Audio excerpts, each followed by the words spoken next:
네, 지금부터는 전국의 주요 이슈들 정리해 보겠습니다. 오늘은 신현영 전 더불어민주당 의원, 강승규 국민의힘 의원과 함께하겠습니다. 안녕하십니까? 안녕하세요. 네. 자, 이제 2시가 막 됐습니다. 이재명 정부 출범 이후 첫 정기국회가 이제 2시부터 시작될 예정인데 드레스 코드에서부터 여야가 기싸움을 벌이는 것 같더라고요.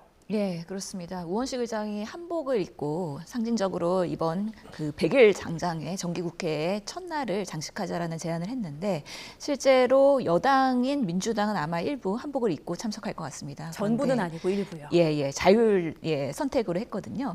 그런데 국민의힘에서는 상복을 입고 오히려 근조기를 달고 참석하는 것으로 이야기가 됐기 때문에 첫날부터 아마 여야의 대치 상황을 상징적으로 보여주는 오늘의 그런 시작이 되지 않을까 싶고요. 실제로 그 국민의힘이 애도를 해야 되는 거는 본인들의 그런 보수의 합리성을 잃어버린 지금 나락으로 떨어지고 있는 국민의힘의 모습이 아닐까 싶긴 한데요. 그럼에도 불구하고 계속해서 일방 독주, 민주당을 탓하고 있는 모습이 좀 안타깝다라는 생각은 듭니다. 네. 지금 국회 본회의장 모습 보고 계신데 한복을 입고 있는 몇몇 의원들의 모습이 보입니다. 잠시 뒤에 한쪽은 잔치집 분위기, 한쪽은 장례식장 분위기가 연출되지 않을까 싶은데 박지원 민주당 의원은 이렇게 말했어요. 상복을 입고 찾아갈 곳은 윤 전 대통령과 김건희 씨가 있는 구치소다. 이 발언 좀 어떻게 생각하십니까? 민주당의 독선 국회 운영, 일방적 운영이 아주 극에 달하고 있습니다. 국가인권위원회를 그 국민의힘 추천목까지 합의를 벌이고 일방적으로 거부시키는 그런 사태까지 왔고요. 뭐 상법 개정안이라든지 또 다양한 방송 3법 개정 등에서 국민의힘 야당의 존재 자체를 인정하지 않고 괴멸시키려는 그런 국회 운영이 계속되고 있기 때문에 지금 오늘 9월 1일 국회가 열리고 정기국회가 열리지만 실질적으로 그 민주당이 운영하는 국회는 일방 독주, 의회 독주 운영이다. 이런 부분 등을 저희로서는 다수결, 국회 운영의 다수결 원칙만 강조하는 민주당에 저희들이 보일 수 있는 것은 저는 한거의 메시지를 전하는 수밖에 없겠다 해서 일부 그 상복 등을 입었고요. 네. 이런 부분에 대해서 민주당이 좀 자성하고 협치하는 모습으로 돌아오지 않으면 우리 정치가 결국 국가의 경쟁력을 갉아먹는 그런 정치 후진국이 되겠다는 그런 국민의 우려를 지속적으로 유지될 수밖에 없다. 저는 이렇게 진단합니다. 네, 앞으로 100일간의 대장정에 돌입하게 되는데 여야 간 첨예하게 대립할 사안들이 굉장히 많습니다. 일단 민주당은 오는 4일 법사위에서 수사 인력 보강과 기간 연장을 담은 특검법 개정안을 처리할 예정인 가운데 내란 특별재판부 설치 등 특별법 논의도 거론되고 있는데요. 관련한 여야의 목소리 잠깐 들어보시죠. 헌법에도 보면 법원의 내부 행정 조직은 법률에 의해서 규정할 수 있다 이렇게 규정이 되어 있습니다. 네. 그렇기 때문에 위헌 소지는 없는 사안이고요. 지금 직위원 재판부가 공정한 재판을 하기 어렵다. 법원에서 먼저 네. 자정 조치를 하는 것이 맞지 않겠냐. 이런 조치를 하는 것이 선행된다면 굳이 이렇게 아하. 내란 재판 특별재판부를 네. 만들 그런 입법 조치를 할 필요가 있겠냐. 더불어민주당은 이제 특검도 모자라서 특별 재판부를 만들겠다고 선언했습니다. 특검에서 자기들끼리 죄를 끼워 맞추다가 무리한 수사로 사법부에서 영장 발급이 기각되니까 특별 법원까지 만들어서 기어이 자기들이 원하는 결과를 조작해내겠다는 취지로 읽힙니다. 더 이상 삼권 분립과 헌법 정신을 훼손하는 반민주적 폭거를 즉각 중단하기 바랍니다. 네, 앞서 들으신 전현희 민주당 최고위원, 사법부가 먼저 자정 조치를 한다면 내란 특별재판부가 굳이 필요하겠느냐, 사법부에 대한 계속 비판의 목소리로 들리네요. 예, 경고의 사인이라고 볼 수 예. 있는 거죠. 지금 내란 특별재판부를 무조건 밀어붙이게 하겠다는 것이 아니라 사법부가 그동안의 중립적, 독립적인 기능에서의 국민들의 그런 불신들이 나타나는 사례들이 몇 가지가 있었습니다. 대표적인 게 윤석열 대통령 구속 취소에 대한 직위원 재판부의 그런 편파적인 판결이었죠. 뭐 시간 계산을 하면서 일자 계산이 아닌 정말 특기 특이한 케이스로 윤석열 대통령만 구속 취소를 해주는 방식으로, 그리고 검찰이 이런 부분에 있어서의 항소를 하지 않는 부분들이 정말 우리나라의 사법체계가 국민을 위한 재판부인가에 대한 의구심이 들을 정도였고요. 또 이번에 한덕수 총리 결국에는 구속영장 청구 기각이 됐는데 명확한 증거, 인멸의 그런 근거들이 나왔음에도 불구하고 이런 부분에 있어서 사법부의 판단이 과연 국민이 납득할 수 있는 부분이냐, 여전히 내란이 제대로 척결되고 있지 않는 현 주소를 얘기하는 거 아닌가에 대한 위화감을 갖고 있기 때문에 지금 민주당에서도 이 내란 특별재판부를 무조건 하자라는 내부에서의 그런 논의보다는요. 예. 우선 법사위에 상정하고 여론을 같이 소통을 하면서 어느 방식으로 하는 게 가장 현명한 것인지, 그리고 재판부가 정말 판단의 독립을 유지할 수 있는 그런 중립적인 재판부가 될 수 있도록 거듭 촉구하는 그런 취지에서의 행위다라고 말씀드릴 수 있겠습니다. 네, 지금 화면으로는 이 시각 국회 본회의장 모습이 계속 나가고 있습니다. 잠시 뒤에 정기국회 개회식이 시작될 예정인데 지금 보면 민주당 의원들은 대부분 파란 색깔의 한복을 입고 등장을 한 모습이고요. 국민의힘 의원들 모습은 많이 보이지 않고 있는 것 같습니다. 마치 명절과도 같은 그런 분위기인 걸로 보이고요. 민주당 의원들은 함께 단체 사진, 기념 촬영도 하면서 이렇게 굉장히 밝은 분위기의 그런 본회의장 모습이 보이고 있습니다. 지금 이 모습 어떻게 보십니까? 정치는 여야가 서로 견제와 균형을 이루는 것이죠. 지금 민주당이 일방적으로 독주 운영하는 대한민국 국회의 오늘을 제대로 아주 반영하는 영상이라고 보여지고요. 오늘만이 아니라 지금 지난 1년 동안 22대 국회가 개원된 이래 줄곧 저런 모습으로 가져왔고 우리 정치가 지금 모든 부분에서 중지되어 있는 상황이죠.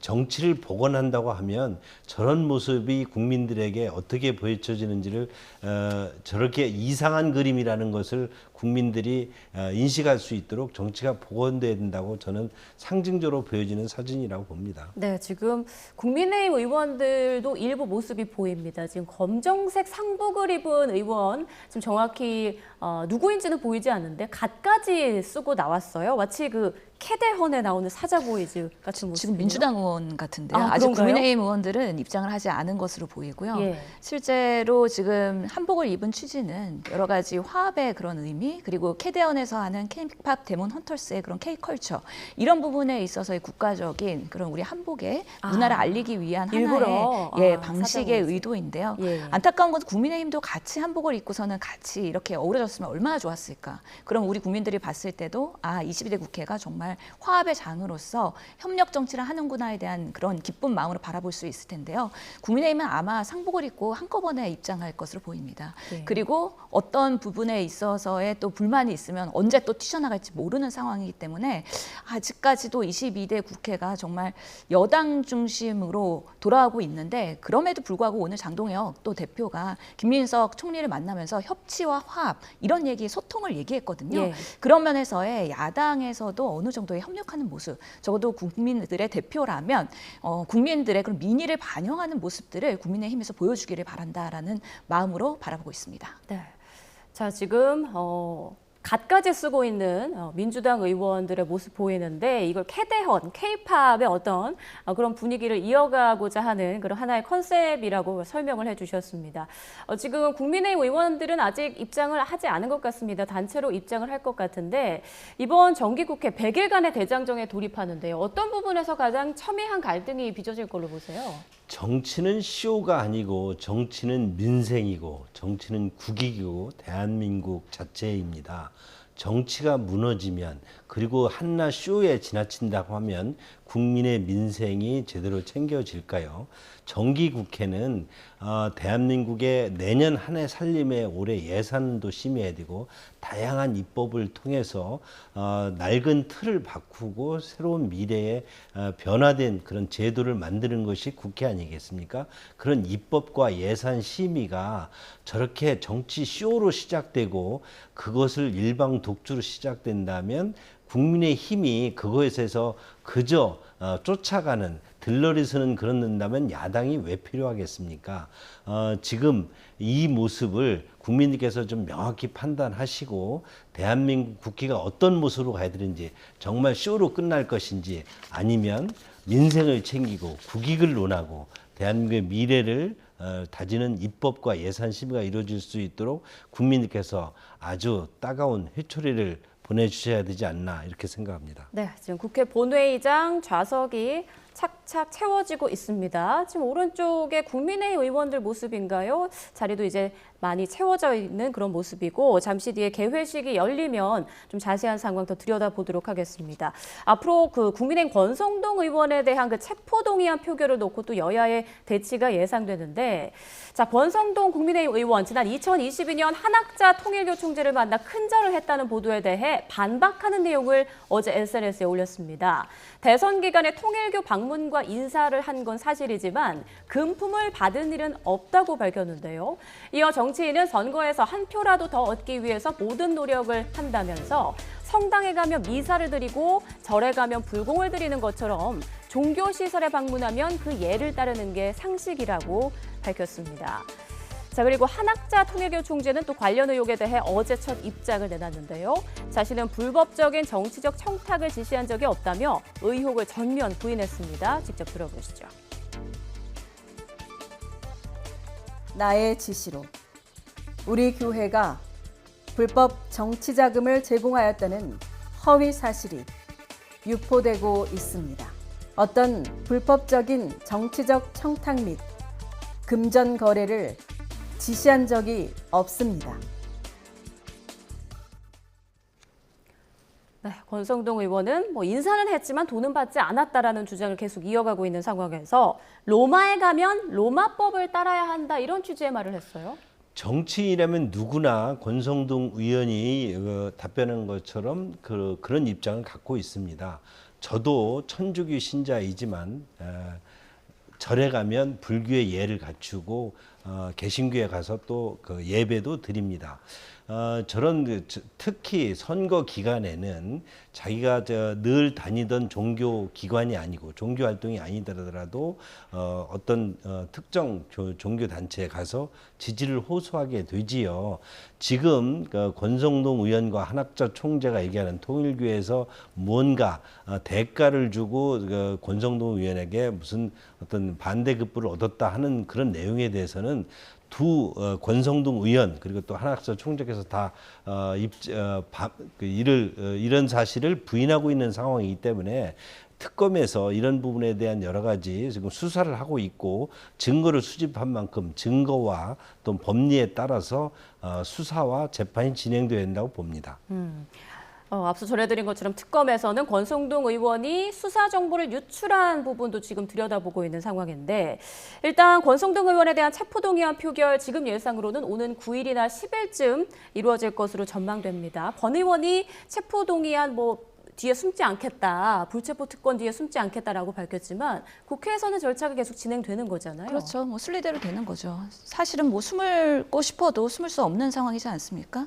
이 불체포 동의안에 대해서는 과반 참석 그리고 과반 이상의 찬성으로 통과될 수 있기 때문에 부결될 가능성은 거의 없다, 100% 없다라고 말씀드릴 수 있기 때문에 권성동 의원이 그런 부분에서 현실 인식을 갖고 있는 것이죠. 실제로 본인이 금전 수수를 통일교에서 하지 않았다라고 부인하는데 선택적인 그 부인이라고 저희는 보입니다. 통일교에 가서 큰절을 한 것이 문제가 아니고요. 예. 이미 한학자 총재와 말맞추게 한 것이 아니냐에 대한 여러 의구심들이 드는 정황들이 나온 것이 아니겠습니까? 예전에 윤 전 본부장이 조사하고 나와서 권성동 의원의 보좌관이 윤 전 본부장한테 전화를 하는 그런 녹취록이나 여러 가지 사실들이 이미 보도가 됐고요. 그리고 돈을 받았다는 그 사진이 재정국장을 통해서 드러나기도 했고요. 그렇기 때문에 통일교의 여러 가지 원정 도박의 수수 이런 부분에 있어서 수사 의혹을 무마하는 것, 압수수색의 정보를 유출한 것, 통일교의 여러 가지 민원에 대해서도 윤석열 대통령 결국에는 아프리카의 그런 ODA 사업 비용을 2배로 확대해주면서 대선 때 통일교가 도와줬던 부분에 대해서 어느 정도의 그런 환원, 민원을 청탁해 준 거 아니겠습니까? 그런 부분에 있어서 더 이상은 부인할 수 없기 때문에 지금에 와서 뭐 불체포 특권을 운운하는 거는 본인으로서도 별로 의미가 없고요. 국민의힘이 이런 부분에 있어서 전체적으로 윤석열 대선 과정에서 이 불법 자금을 수술하는 과정, 그리고 그 이후에 어떻게 활용됐는지, 그래서 대선이 정말 공명정대하게 이루어진 건지에 대해서 솔직하게 국민들에게 진솔하게 말할 필요가 있다라고 오히려 생각이 듭니다. 네, 그리고 오늘 국회 법사위에서 오전에 서울구치소를 찾아서 윤석열 전 대통령 체포영장 집행 당시에 그 CCTV를 열람한 그 결과를 브리핑을 했는데, 당시 윤 전 대통령이 1차, 2차 두 번 다 속옷 차림으로 집행을 거부했다. 그리고 속옷 차림으로 뭐 성경책 같은 책을 읽고 있었다. 이런 내용을 발표하더라고요. 그렇죠. 뭐 속옷 저항은 이미 많이 알려져 있는 상황인데, 문제가 된 것은 사실 왜 법사위원들이 그런 구치소까지 가서 CCTV를 확인할 수밖에 없었느냐. 결국에는 그런 체포하는 과정에서의 저항이 마치 윤석열 변호인 측에서는 뭔가 그 정말 뭐 직권남용의 부분이 있었고 독직폭행의 문제가 있었다라고 오히려 고소를 하는 그런 상황들이 발생을 하지 않았습니까? 그렇기 때문에 정말 그 체포 과정에서의 합법적인 그런 수순이었는지, 아니면 정말 과도한 뭔가 개인의 탄압이 있었는지에 대한 감별을 법사위에서 하겠다라는 판단 하에 실제로 그 국회에서 의결한 사항을 갖고서는 열람을 한 것이기 때문에 이 과정에서의 뭐 개인정보를 운운하는 윤석열 측의 그런 이야기는 국민들이 봤을 땐 납득하기 어렵다. 그래서 저는 오히려 윤석열 측의 대변인들을 좀 바꿔야 될 것 같아요. 오히려 일을 크게 만들고 그것으로 오히려 크게 당하게 하는, 어떻게 보면 윤석열 측에는 전혀 도움되지 않는 방식으로의 지금 반론을 하고 있는 메시지 하나하나들이 절대 공감을 못 얻는 그런 상황으로 지금 수순을 가고 있는 거 아닌가라는 생각이 듭니다. 윤 전 대통령 측에서는 전직 대통령 망신주기다라면서 국회 법사위 의결은 명백한 위법이다라고 주장을 했는데요. 어떻게 생각하십니까? 전직 대통령에 대한 무리한 체포영장 집행 과정, 그리고 그것을 또 일부 유출시켜 가지고 망신주기를 하고 있는 여러 특검이나 주변 상황, 그리고 또 이를 확대 재생산하기 위해서 여당 국회의원들이 무리하게 인권을 침해하면서 전직 대통령 또는 한 개인의 피의자에 대한 인권을 침해하면서까지 저렇게 무리하게 영상을 또 공개하고 열람하고 저런 쇼를 하는 것이 정말 민주당과 이재명 정부, 그리고 특검 정부, 지금 3대 정국이 대한민국의 정치를, 대한민국의 여러 지금 여야 상황을 이렇게 희화하고 쇼를 만들어서 오직 하나의 목적, 자기 계파 정치를 하는데 자기들의 기득권을 지금 누린 여러 가지 어떤 삼권 장악의 최대한 그 수혜를 확대시키겠다는 그런 쇼로밖에 보이지 않습니다. 이런 부분 앞으로 어떻게 국민들이 판단할지 우리 민주당과 스스로 좀 다 좀 되돌아봐야 된다고 생각합니다. 네. 자, 지금 화면으로는 이 시각 국회 본회의장 모습 보고 계십니다. 이재명 정부 출범 뒤 첫 정기국회, 오늘부터 100일 동안 대장정이 시작되는데요. 조금 전부터 정기국회 개회식이 시작됐습니다. 지금 화면을 보면 푸른빛 한복을 입고 앉아있는 우리 민주당 의원들의 모습이 많이 보이고요. 자, 지금 우원식 국회의장이 어떤 말을 할 것으로 보이는데요. 목소리 들어보겠습니다.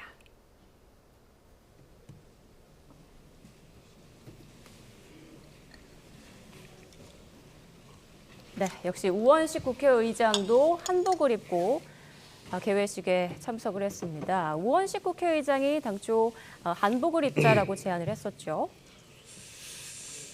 존경하는 국민 여러분, 국회의원 여러분, 대법원장, 헌법재판소장, 국무총리, 중앙선거관리위원장, 감사원장을 비롯한 내외 귀빈과 국무위원 여러분, 50년 전 오늘 이곳 국회 여의도 국회의사당 준공식이 열렸습니다. 해방 후 1948년 조선 총독부 청사에서 시작한 국회가 6.25 전시 피난국회, 태평로 시민회관을 거쳐 27년 만에 처음 제대로 된 의사당을 갖게 됐습니다. 통일에 대비해 양원제를 할 수 있도록 본회의장 2개를 갖춘 아시아 최대 규모였습니다. 건립비용은 135억, 한 해 국가 예산의 1%가 들었습니다. 같은 해 발표된 연작소설 난장이가 쏘아올린 작은 공 첫 편에는 새 의사당을 두고 한 개에 1천만 원이 넘는 기둥 24개라고 묘사하는 구절이 나옵니다. 30만 원이 없어서 재개발 아파트 입주를 포기해야 하는 철거민의 형편과 극명하게 대비시킨 대목입니다. 국회가 이런 국민의 삶을 변화시킬 수 있을지 의구심과 기대를 동시에 받으면서 1975년 여의도 의사당 시대가 시작되었습니다. 지난 반세기 격동의 헌정사 한가운데서 국회는 한강의 기적을 이루고 그리고 민주주의를 세우는 역사의 현장이었습니다. 국민의 희망과 낙담, 웃음과 눈물을 함께한 민의의 전당이었습니다. 그러나 한편으로 민생은 여전히 고단합니다. 폭염 속에서 에어컨을 설치하다 열사병으로 목숨을 잃은 청년 노동자, 폭우만 오면 반지하 집에 물이 잠길까 잠 못 이루는 어르신, 불법 사채업자의 협박에 시달리다 스스로 목숨을 끊은 싱글맘, 조기 퇴직하고 자영업에 도전했다가 폐업하고 일용직에 나선 가장, 21세기 난소공들은 도처에 있습니다. 국회의 책임이 무겁습니다. 동료 의원 여러분, 오늘부터 22대 국회의 두 번째 정기회가 시작됩니다. 새 정부 출범 후 첫 정기국회, 여야 교섭단체 모두 새 지도부가 들어서고 맞는 정기국회라는 의미도 있습니다. 앞으로 100일 해야 할 일이 많습니다. 조기 대선과 새 정부 출범에 담긴 의미, 민주주의를 바로 세워 나라와 국민 생활을 안정시키라는 국민의 뜻을 깊이 헤아려 입법과 예산으로 구현해야 합니다. 특히 이번 정기회에서 다루게 될 정부조직법과 내년도 예산은 향후 대한민국의 5년을 좌우할 첫 단추입니다. 여야 모두 국민 앞에 책임을 진다는 자세로 임해야 합니다. 여러 갈등과 어려움이 예상되는 것도 사실입니다. 그러나 갈등하고 대립하는 속에서도 할 일은 하는 것이 정치입니다. 돌아보면 우리 22대 국회는 역대 어느 때보다 가파른 여야의 대치 속에서 운영됐습니다. 정치적 격변도 있었습니다. 그러나 그 가운데서도 여야가 뜻을 모았습니다. 인공지능 기본법 제정, 반도체 분야 투자세액 공제 강화, 국민연금 모수개혁, 임금 체불 방지책 마련, 전세 사기 피해자 지원 대상 확대, 이렇게 산업 경쟁력을 높이는 입법부터 민생을 지원하고 서민들의 피해를 구제하는 입법까지 여야가 함께 의미 있는 법안들을 통과시켰습니다. 그래야 합니다. 할 일은 해야 국회입니다. 협력도 그리고 견제도 국회의 일입니다. 헌법과 민주주의 규범 안에서 여당은 야당의 역할을, 야당은 여당의 역할을 존중하는 가운데 국민을 걱정시키지 않는 국회, 사회를 분열시키지 않는 국회의 모습을 만들어 가야 합니다. 의원 여러분, 내외 귀빈과 국무위원 여러분, 대한민국은 지금 복합 위기의 한복판에 서 있습니다. 안팎으로 거센 도전이 우리를 압박하고 있습니다. 새 정부 출범과 함께 다각도의 정책적 대응이 시작됐지만 동시다발적으로 얽힌 위기를 단기간에 타개하기는 어렵습니다. 우리 경제와 사회의 패러다임을 새롭게 바꾸기까지 시간이 필요합니다. 구조적 전환의 과제는 그것대로 밀고 나가되 당면한 개별 현안에 대해서도 예방적이고 근본적인 대책을 마련해 가야 합니다. 특히 여러 정치적 격변을 겪으며 우리가 확인하고 있는 것들이 있습니다. 민주주의를 진정으로 완성하는 길은 어디에 있는가 하는 점입니다. 정치적 민주주의 너머에 있는 민주주의를 바로 보아야 합니다. 일상의 모든 영역에서 국민의 삶을 지키는 민주주의, 즉 사회경제적 민주주의의 길로 나아가야 합니다. 민주주의가 국민의 삶을 보장하는가, 민주주의가 밥 먹여주는가 하는 물음에 그렇다 이렇게 대답할 수 있을 때 우리는 안팎의 위기로부터 공동체의 지속 가능성과 국민의 삶의 질을 높이는 길로 나아갈 수 있을 것입니다. 첫째, 바로 잡읍시다. 적어도 일하다가 죽는 기막힌 일, 힘이 없어 억울하게 당하는 일은 없어야 합니다. 안전은 국민이 체감하는 최소한의 삶의 조건입니다. 1인당 국민소득 36,000달러가 넘는 시대에 하루 평균 무려 5명이 일터에서 목숨을 잃고 있습니다. 산재 사망이 어쩌다 일어나는 사고가 아니라는 뜻입니다. 산재 승인 사망자가 작년 한 해만 2,098명, 전년보다 82명이 늘었습니다. 사망사고의 94.3%가 300인 이하 사업장에서 발생했고 사망자의 75%는 50세 이상입니다.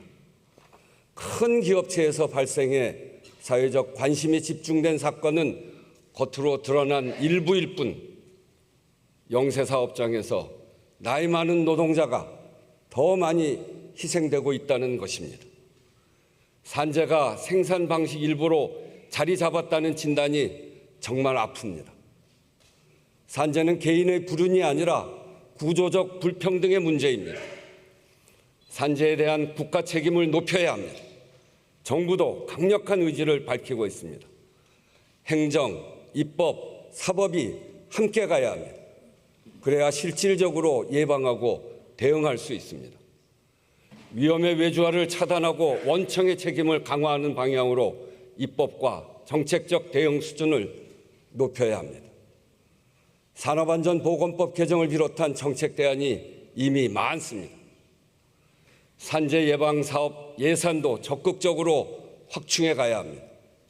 지난해 산재보험기금 정부 출연금은 기금 지출 예산의 0.15%에 불과합니다. 법정 기준 3% 범위에 한참 못 미치는 수준입니다. 사실상 예산 전부를 사업주가 내는 보험료로 충당한다는 것입니다. 매 국정감사 때마다 지적되었지만 이제껏 제자리 걸음입니다. 노사정이 수차례 합의한 대로 실제 국고지원 규모를 늘려가야 합니다. 최근 국회 입법조사처가 중대재해처벌법 위반 사건을 전수조사했습니다. 73%가 수사 중으로 미해결 상태, 처벌이 이루어진 경우도 집행유예 처분이 85.7%로 일반 형사사건보다 2.3배 높았습니다. 수사 지연과 솜방망이 처벌로 인해 중대재해예방입법 취지를 살리지 못했다는 것입니다. 관련 규정의 정비, 수사기관 전문성 확보, 입법 취지에 맞는 양형기준 마련 등의 그런 개선 방안들이 제시되었습니다. 정부와 국회, 법원이 함께 대책을 마련해 가야 합니다. 산재보험 선보상 제도 도입도 서두릅시다. 지난해 업무상 질병재해 처리 기간은 평균 7개월, 역학조사에 행정소송까지 가게 되면 몇 년씩 걸립니다. 그동안 피해 노동자와 가족은 막대한 치료비 부담에 생활고까지 2중, 3중의 고통을 겪었습니다. 심지어 결론이 나기까지를 기다리다 목숨을 잃는 경우도 많았습니다. 신속하고 실질적인 보호 기능이 작동되도록 해야 합니다. 국회 예산정책처가 선보상 도입과 함께 입증 책임과 역학조사 등 제도 운영의 전반적인 개선 방안을 제안했습니다. 의원님들과 정부의 관심을 기대합니다. 세월호, 이태원, 오송 참사 등 사회적 참사의 악순환을 그대로 둘 수는 없습니다. 그때마다 만들어지는 특별법은 사후 약방문입니다. 모든 국민의 생명과 안전을 지키는 생명안전기본법 제정을 더는 미루지 맙시다. 일하는 국민 대다수는 을의 위치에 있습니다. 중소기업, 자영업, 가맹점, 대리점, 네, 정기국회 개회식에서 우원식 국회의장의 개회사 좀 들어봤습니다. 민주주의를 바로 세워서 나라 국민의 생활을 안정시켜야 한다라고 말을 했고요. 여당은 야당 역할을, 야당은 여당 역할을 존중해야 한다. 여러 가지 또 메시지가 있었는데 좀 어떻게 들으셨습니까? 예, 우원식 의장께서 싸울 때는 싸우더라도 예. 할 일은 하자라고 오늘 말씀을 하셨고요. 네. 또 이번 정기국회 때 여러 가지의 아젠다들이 있는데 228건의 입법사항을 민주당은 워크숍에서 이미 상정을 한 바가 있습니다. 그런 면에서 상징적으로 이런 노란 봉투법 그리고 지금 산재 사망 사고에 대한 안전 결국에는 노동 존중의 문화를 만들어가자 그리고 워낙에 재난에 대한 입법에 강조를 해왔던 우원식 의장이기 때문에 생명 존중 기본법 이런 부분에 있어서의 입법 성과를 내자는 것으로 오늘 지금 개막식을 강조하고 있는 것으로 보입니다. 네, 강 의원님께서는 좀 어떻게 들으셨습니까? 마치 대통령의 시정연설을 보는 듯한 착각을 잠시 느꼈고요. 산재 예방 중요합니다. 그러나 지금 국회에게 우리 지금 22대 국회에 주어진 9월 1일 정기국회 열리면서 이곳에 주어진 여러 가지 갈등 조정 상황이 있습니다. 기업에게는 또 상법이 있고 또 방송법 여러 가지 그 갈등법이 있었는데 이런 부분에서는 일방적으로 처리해서 기업의 경쟁력을 또 어떤 방송의 어떤 좌편향 그런 성향을 높여놓고 협치라든지 또는 어떤 재해 예방 이런 안전 뭐 이런 부분만 일방적으로 강조하는 것이 국민들에게 설득력이 있는지 다소 좀 의아했습니다. 네, 지금 그 국민의힘 의원들은 상복을 입고 자리를 했는데 근조 리본을 가슴 한쪽에 달았습니다. 리본에 의회 민주주의 근조라는 메시지가 적혀 있다고 하더라고요.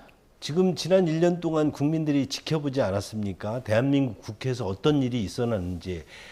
저희가 국민의힘이 보수가 다수당인 적도 있습니다. 보수가 170석이 넘는 그런 시절도 있었습니다. 그러나 국회를 이렇게 운영하지 않았습니다. 항상 야당의 어떤 협조도 구했고 야당과 어떤 그 갈등 지점이 있으면 논의를 끝에 정말 그 불가피한 경우에 표대결을 했을 뿐인데요. 지금은 무조건 모든 부분 등은 다수 의석 그리고 또 이제는 정부까지 장악하면서 입법과 행정이 하나의 몸뚱이로 사법부를 겁박한다든지 특검으로 검사를 그러니까 사법부의 특검으로 여러 가지 특검 정국을 만들더니 이제는 사법부를 무력화시키기 위해서 또 사법부마저 장악하기 위해서 특별재판부까지 만든다 이렇게 하고 있는 것이 지금의 그 민주당과 그 22대 국회 민주당 우위의 국회 운영입니다. 이런 부분들 국민들께서 좀 명확히 판단해 주시기를 정말 간곡히 호소드립니다. 네, 앞으로 각종 입법 처리뿐 아니라 내년도 예산안, 국정감사, 인사청문회까지 여야 간 충돌이 예상되는데요. 언제쯤 좀 협치하는 모습을 볼 수 있을지 국민들이 많이 기다리고 있을 것 같습니다. 자, 요즘 뉴스에서 이진숙 방통위원장 관련한 뉴스가 하루가 멀다 하고 나오고 있는데요. 대통령실 우상호 정무수석이 이진숙 위원장에 대한 자진 사퇴를 공개적으로 요구했습니다. 이 위원장의 거취와 관련해서 이렇게 대통령실이 직접 목소리를 낸 건 처음인데요. 먼저 우상호 수석의 말부터 들어보시죠. 아무리 봐도 이분은 방통위원장을 하시는 목적이 조금 정치적인 것 같아요. 국무회의에 와서도 시키지 않는데 꼭 준비해온 발언을 해서 이 뉴스를 만들어요. 그래서 우리가 브리핑을 안 해도 본인이 나가서 SNS에 혹은 기자실에 가서 자기가 한 얘기를 막 밝혀요. 순수하지 않다. 정치적 목적이 있다. 지금 대구시장 출마설도 있는데 정치적 출마를 할 생각이 있으시면 그만두시고 나가시는 게 맞지 않나.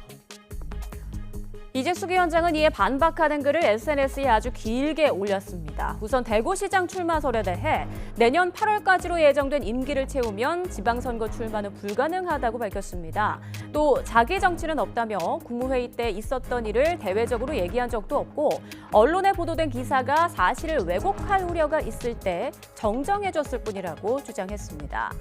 대통령실은 이 위원장이 정치적 중립 의무를 위반했다며 지난달 국무회의에서 배제한 데 이어 현재 직권 면직을 검토하고 있는 걸로 알려졌는데요. 방통위원장 신분으로 유튜브 등에 출연해 정치 편향적 발언을 했다는 이유입니다. 예를 들면 바로 이런 내용이죠. 이제 좌파들의 전략은 어떠냐 하면은 사실 여부는 자취하고 이렇게 이제 얘기하는데 말은 보면은 그럴싸하게 들리잖아요. 근데 사실 여부가 굉장히 중요하죠. 대통령실의 공개적인 사퇴 압박 움직임에 국민의힘 박성훈 수석 대변인은 논평을 내고 비판했습니다. 정치적 중립 위반을 가장했지만 결국은 방송 장악을 위한 포석일 뿐이라며 이재명 정권이 보기에 정치적 중립 위반이 그렇게 중요하다면 임은정 서울 동부지검장은 이미 파면됐어야 마땅하다라고 말했습니다. 네, 우상호 수석이 이렇게 말했습니다. 이진숙 방통위원장 아무리 봐도 정치적 목적으로 자리를 활용하고 있는 것 같다. 이렇게 공개적으로 말을 했어요. 우상호 수석은 강성파가 아니거든요. 예. 합리적인 목소리를 내시는 지금 정부 수석으로 활동하고 계시는데 대표적인 게 송미경 농림부 장관이랑 비교하시면 됩니다. 결국에는 이전 정권의 사람이라도 제대로 된 업무를 수행하고 정말 농림부를 위해서 일을 한다면은 연임시키지 않습니까? 근데 이준숙 방통위원장 정말 방통위를 위해서 헌신하는 모습인지 아니면 자기 정치를 하는 건지 후자 쪽이 더 강하다는 것이죠. 결국에는 뭐 고성국 TV 등 극우 유튜브에 나가서 마치 본인이 보수의 여전사인 것처럼 칭송을 받는 것을 즐긴다든지 아니면 지금 감사원에서도 정치 중립의 위반에 대해서 경고받지 않았습니까? 그동안에 뭐 여러 방식으로의 유튜브 출연뿐만 아니라 그리고 MBC의 그런 자사주에 대한 백지 신탁을 하지 않은 채 MBC를 재승인해주는 방식 그리고 뭐 법인카드 사용에 대해서는 뭐 얘기할 필요도 없을 것 같고요. 계속해서 하나하나 국무위원회 그런 회의 참석을 할 때마다 뭔가 논란과 그런 문제를 일으키는 것이 결국에는 국가의 발전을 위해서 본인이 방통위원장으로서 역할을 하는 게 아니라 자기의 뭔가 보수의 그런 상징적인 인물로서의 그런 탄압이나 핍박을 받는 것으로 인해서 정치적인 그런 수사를 하고 있는 것이 아니냐. 그렇기 때문에 이런 면에서의 직권 면직까지도 이야기 나오는 거기 때문에 자기 우물을 자기가 팠다라고 이준숙 위원장은 보는 것이 합리적일 것이다. 라고 설명드립니다. 네, 국민의힘에선 지난 윤석열 정부 때 한상혁 전 방통위원장 사례를 언급하면서 내로남불 아니냐 이렇게 또 지적을 하더라고요. 저는 민주당의 지금 이진숙 위원장을 상대로 한 사퇴 압박에 대해서 두 가지 측면을 가지고 있습니다. 하나는 예. 민주당과 이재명 정부가 이진숙 위원장을 보수의 여전사로 키워주고 있다. 저렇게 계속 탄압적인 메시지와 이지매를 가하는 것은 결국 이진숙 위원장에게 정치를 하라는 것이고요. 이진숙 위원장이 어떤 정치적 중립 의무를 하는 것이 아니라 민주당 정부가 이준숙 위원장을 쫓아내기 위해서 정치적으로 이지매를 가고 있다는 것이 첫 번째 제가 좀 드리고 싶은 얘기고, 두 번째는 지금 말씀하신 대로 문재인 정부에서 임명됐던 그 한상혁 방통위원장에 대해서 임기가 만료될 때까지 윤석열 정부에서는 그대로 유지됐습니다. 또 지금 이런 부분에서 지금 진단을 하고 있다는 그 전현희 의원도 국가권익위원장으로서 임기가 만료될 때까지 근무했습니다. 이런 문재인 정부의 인사들이 지금 정권이 바뀌자마자 이준숙 위원장을 거의 이지매 수준으로 쫓아내려고 하고 있다. 이런 부분 등은 결국 내로남불의 전형이다. 이렇게 봅니다. 네. 자, 이번에는 국민의힘 상황도 좀 보겠는데요. 국민의힘 내에서 이른바 김장대첩이 시작됐다 이런 말이 나오고 있습니다. 윤석열 전 대통령 면회를 놓고 장동혁 대표와 김민수 최고위원 사이에 이견이 노출되면서 나온 말인데요. 두 사람의 목소리부터 잠깐 들어보시죠. 저는 지금은 인선도 해야 되고 당을 빠르게 정비해야 될 시간입니다. 윤석열 전 대통령에 대한 연하나 접견에 대해서는 적절한 시점에 적절한 결정을 하겠습니다. 저는 사실 접견 신청을 미리 내놓은 상태예요. 원래 일반 접견 신청은 이게 10분 정도 이렇게 유리막을 좀 사이에 두고 대화를 하게 돼 있어서 장소나 절치가 않다고 생각해서 장소 변경 신청을 해놨는데 이게 한 일주일에서 10일 정도 소요가 되더라고요. 그래서 지금 기다리고 있습니다. 네, 이처럼 같은 날 장 대표와 김민수 최고위원이 윤 전 대통령 면회에 대해서 다른 목소리를 낸 건데요. 이에 대해 친한동훈계인 박상수 전 국민의힘 대변인은 SNS에 민주당에 명청 교체기가 있다면 국민의힘에선 김장 대첩이 시작됐다며 지도부 출범 일주일도 안 돼서 벌어지고 있는 일이라고 지적했습니다. 김민수 최고위원, 오늘 오전에는 윤석열 전 대통령 부부를 석방하라고 목소리를 높였는데요. 들어보시죠. 민주당이 진정 국민을 위한다면 정치 보복성 모든 수사를 멈추십시오. 윤석열 대통령과 김건희 여사 석방하십시오. 이 발언 뒤 박성우 수석 대변인은 기자들과 만나 장동혁 지도부 전체의 의견은 아니라고 선을 그었습니다. 역시 들어보시죠. 김민수 최고위원의 발언에 대해서는 저희가 당 지도부의 합의된 그런 의견은 아닙니다. 우리 현 장동혁 지도부 체제 하에서 국민적 상식, 보편성, 그리고 합리성이라는 그 기준 하에서 이 문제를 접근하려고 하고 있습니다. 김민수 최고위원의 발언 그 자체가 현재 장동혁 당 지도부의 전체의 의견으로 그렇게 생각하시면 안 될 것 같고요.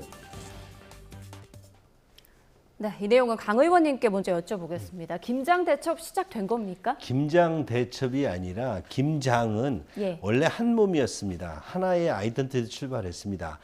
탄핵을 반대했고 또 한동훈계에 대해서 비판적인 입장을 취하고 당대표 그리고 최고위원에 선출되었습니다. 그러나 최고위원과 당대표가 선출된 이후에 각각의 역할에 있어서는 여러 가지 당의 다른 의견을 들을 수밖에 없을 것입니다. 우선 장동혁 대표의 경우 그러니까 친한계로부터 거리감이 있었고 또 탄핵 반대를 했던 옛 친윤계들의 지지를 많이 받았다고 하더라도 전체적으로 당을 이끌어 가야 되는 입장에 있어서 보면 친한계 입장도 들을 수밖에 없을 것이고 그러면서 당초 선거 과정에서 내걸었던 그런 선명성보다는 다소 약한 모습을 보이는 것 같고요. 그러나 김민수 그 최고위원 같은 경우는 아주 그 강성 보수층의 열렬한 지지를 얻고서 최고위원에 정말 거의 뭐 수석 최고까지 될 정도로 따라붙지 않았습니까? 2등을 했지만 그래 절대적인 지지를 받을 만큼 김민수 최고위원 같은 경우는 많은 부분에 있어서 강성 이미지를 가질 것입니다. 그러니까 두 김장이 대첩을 벌이는 것이 아니라 상당한 부분에서 역할이 저렇게 나갈 것이다. 저는 그렇게 예측을 합니다. 네, 뭐 물론 똑같진 않지만 이 모습이 마치 이재명 대통령과 정청래 민주당 대표의 어떤 톤 차이와 좀 비교를 해볼 수가 있을 것 같아요. 전혀 그 비유하는 건 상식에 맞지 않다고 생각하고요. 지금 극우 지지의 그런 목소리를 대변하고 있는 김민수 최고는 사실은 본인은 잃을 게 없죠.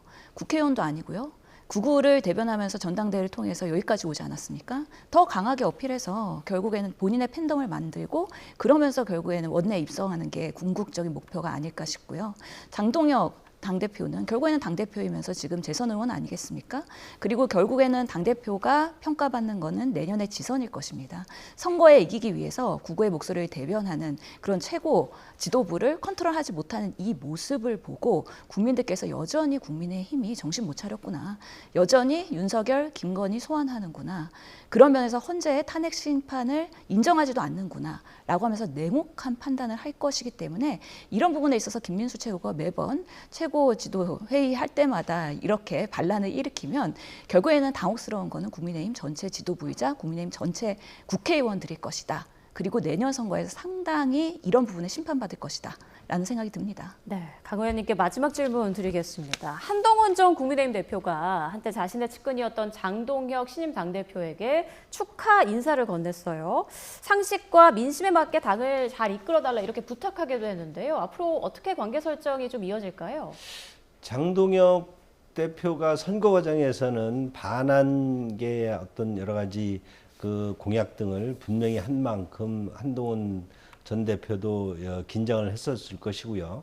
당 대표가 된 이후에는 좀 다른 그 메시지가 나오지 않습니까?